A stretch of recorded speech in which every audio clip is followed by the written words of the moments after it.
தற்கொலைன்றது கனா காலமாக நிறைய கம்யூனிட்டியில் இருக்குதான். முந்தி உங்களுக்கு தெரியுமா, ஒரு 10-15 வருஷத்துக்கு முன்பம் ஒரு நிறைய சூசைட், மேட சூசைட் அப்படி என்றெல்லாம் இருந்தது. கொஞ்சம் பேருந்து அது கொஞ்சம் குறைஞ்சிருந்தது. இப்போ திருப்பி ரீசன்ட்லி உங்களுக்கு தெரியும், நீங்கள் சொன்ன மாதிரி அதிகரித்திருக்கேன் சூசைட் என்று பார்க்க. ஒரு இது வந்து ஒரு ஒரு இண்டிவிஜுவல் ப்ராப்ளம் இல்லை, social problem, public health problem. உண்மையில் இந்த சூசைடுன்றது ஏன்னா இது ஒரு நபரில் தங்கி இல்லை. அப்போ அது ஒரு ஆளை தாக்குறதா இருந்தாலும் அது கடைசியில் வந்து அவன் ஃபேமிலி, அவன் எக்ஸ்டென்ஷன், ஒரு சமுதாய ஒரு ப்ராப்ளம் மாதிரி நாங்கள் பார்த்தோம்னா தான் இதை அணுகலாம். இந்த மென்டல் ஹெல்த்ன்னொன்னு ஆக்கள் யோசிக்கிறது இது என்ன மென்டல் ஹெல்த் பைத்தியமா அப்படி இப்படின்னு. இது அப்படி இல்லை.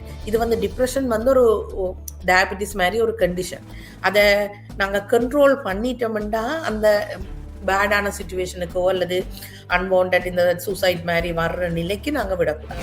நிறைய சூசைட் பண்ணுற ஆள் வந்து தான் சூசைட் பண்ண போகிறோன்னு ஒரு நாள் நிற்கிறது இல்லை.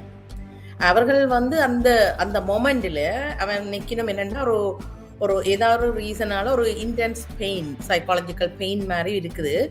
அந்த நேரத்தில் அவன் நிற்கணும். அந்த ஒரு தப்புறதுக்கு ஒரே ஒரு எஸ்கேப் மெக்கானிசம் இதுதான். தாங்கள் இதுக்கு ஒரு சொல்யூஷன் வந்து சூசைட் மட்டும்தான் ஒரு solution. There is no other option நிற்கிறேன்.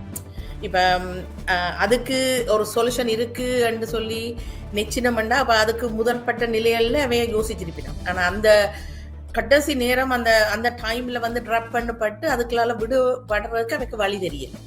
அப்போ அந்த நேரத்தில் அவன் சொல்லிக்கணும், ஓகே நான் சூசைட் பண்ணுறது என்ற லைஃப்பை வந்து முடிக்கிறது மட்டும்தான் இதுக்கு ஒரு சொல்யூஷன். இது வாழ்ந்து நான் என்ன பலன், நான் என்னால் என்ன பிரயோசனம் இருக்குது. அண்ட் அந்த ஹோப்லெஸ் வந்து மேக்ஸிமம் இதில் வந்துடுது. நாங்கள் கனடாவை பொறுத்தவரை பார்த்தா ஒரு நாளைக்கு கிட்டத்தட்ட 10 பேர் கிட்ட சாயினம், 13 பேர் ஒரு நாளைக்கு சூசைடால் சாயினம். கனடாவை பொறுத்தவரையில் 4800 பேர் கிட்ட ஒரு வருஷத்தில் நாங்கள் லூஸ் பண்ணுறோம். தன்னிட்ட இருக்கிற சாமான், ஒரு எக்ஸ்பென்சிவ் ஐட்டம்ஸ், அதுகளை அந்த சூசைட் பண்ணவங்க முதல்ல ஒவ்வொரு தனக்கு தெரிஞ்ச ஃப்ரெண்ட்ஸான தான் விரும்புகின்ற ஆட்களுக்கு தன்னை நினைவாக கொடுத்துட்டு போகணுமென்று கொடுப்பினோம். அல்லது சில வேளை ஒரு அன்பாக கால் பண்ணி ஒரு கனகாலத்துக்கு கதைக்காத ஆட்களுக்கு எல்லாம் கால் பண்ணி கதைப்பினோம். அப்போ அதை வந்து சில வேளையில் அது வார்னிங் சைனாக கூட இருக்கலாம். அதை நாங்கள் சில வேளையில் பெருசாக அதை எடுக்காமல் கனகாலத்துக்கு பிறகு கதைச்சிருக்கு என்று போட்டு அதை இக்னோர் பண்ணியிருக்கலாம். அந்த அவர் கதைக்கிற நேரத்தில் சில வேர்டுகள் சில வேளையெல்லாம் யூஸ் பண்ணுவார்.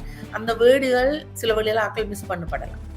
அப்படியா இருக்கா ஒழிய சைலண்டாக இருந்து ஒரு நாளும் சாகிறதுக்குரிய சந்தர்ப்பம் வெரி குறைவு. ஏதோ ஒரு விதத்தில் அவர் ஏதோ ஒரு ஆளோட தானே ஒரு கம்யூனிகேஷன் உண்டு அல்லது அவர்கிட்ட பிஹேவியரில் வந்து ஒரு வித்தியாசம் இருக்குது.